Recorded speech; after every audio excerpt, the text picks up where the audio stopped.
Selanjutnya kita berikan ke urutan nomor 11. Beliau adalah mantan wakil wali kota Banjar 2 kali, 2 periode. Yang kita sambut dengan tepuk tangan yang meriah. Beliau adalah Bapak Ahmad Dimyati SIP. Waktu dan tempat disediakan. Dimulai dari sekarang. Bismillahirrahmanirrahim. Assalamualaikum warahmatullahi wabarakatuh.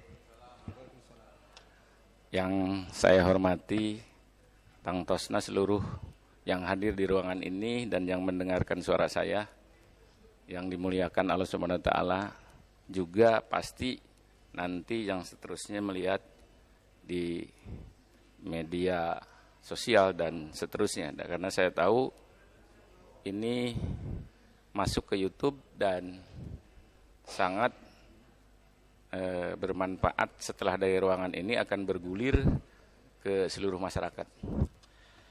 Alhamdulillah wa syukurillah, saya mohon ke panelis bahwa saya ingin berbicara lebih ke pengalaman empirik saya, artinya yang saya alami selama 10 tahun bareng dengan Pak Dr. Herman. Beliau selaku wali kota Banjar yang memang terpilih secara definitif dengan saya dari 2003 sampai dengan 2013.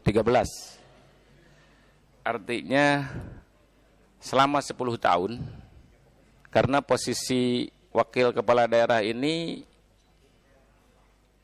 memang secara nyata dan terasa oleh saya itu menjengkelkan dalam tanda petik.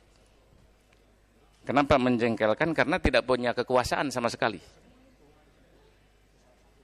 Dan fenomena wakil kepala daerah banyak yang mundur karena ketika dipilih merasa suaranya elektoralnya lebih tinggi, utamanya kalau ada artis yang mengambil wakil, dan ketika jadi dilantik kok teka bagian naon gitu lah. Nah itu memang konstitusinya demikian. Bahkan saya pernah minta ke Kang Agun, yang kebetulan beliau anggota DPR RI dari Golkar. Kang Agun sebaiknya, walaupun saya tidak langsung waktu itu, Kang Agun sebaiknya wakil kepala daerah ditiadakan sajalah, karena hanya pelengkap penderita. Nah tetapi alhamdulillah, saya ingin berulang kali mengucapkan alhamdulillah bisa melihat 10 tahun ini apa yang beliau wali kota Banjar pertama Pak Dr. Herman lakukan. Saya ingin melengkapi, karena waktu itu gagasan-gagasan saya sebagai wakil wali kota Banjar sulit Pak untuk bisa diterjemahkan secara praktis terhadap kemaslahatan umat. Nah maksud saya, apa yang dilakukan beliau sebagai manusia yang sangat biasa sama dengan saya, tentunya saya ingin melengkapi manakala Allah Subhanahu wa taala mentakdirkan saya jadi wali kota di 2024 sampai dengan 2029. Nah ini mohon maaf kalau saya praktis sekali, tidak terlalu akademis.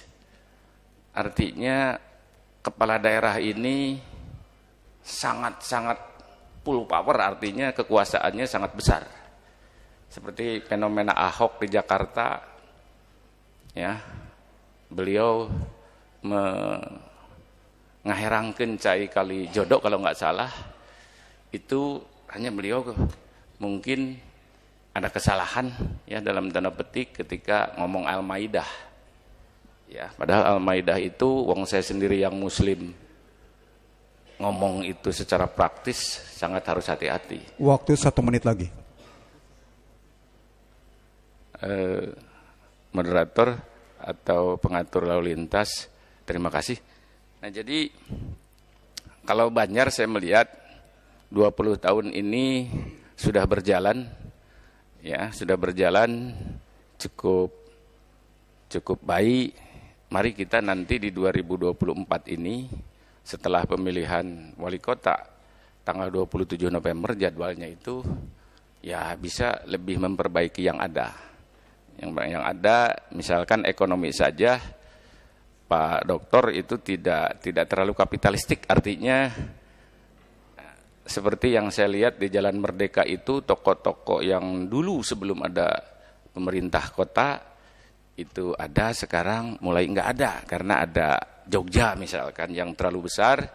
Saya sempat menahannya waktu itu, tetapi karena beliau perhitungannya. Mohon maaf, waktunya sudah habis, Pak Materi. Jadi mohon diakhiri dulu. Ya, dipungkas wae ku haturan bila taufiq wa hidayah. Wassalamualaikum warahmatullahi wabarakatuh.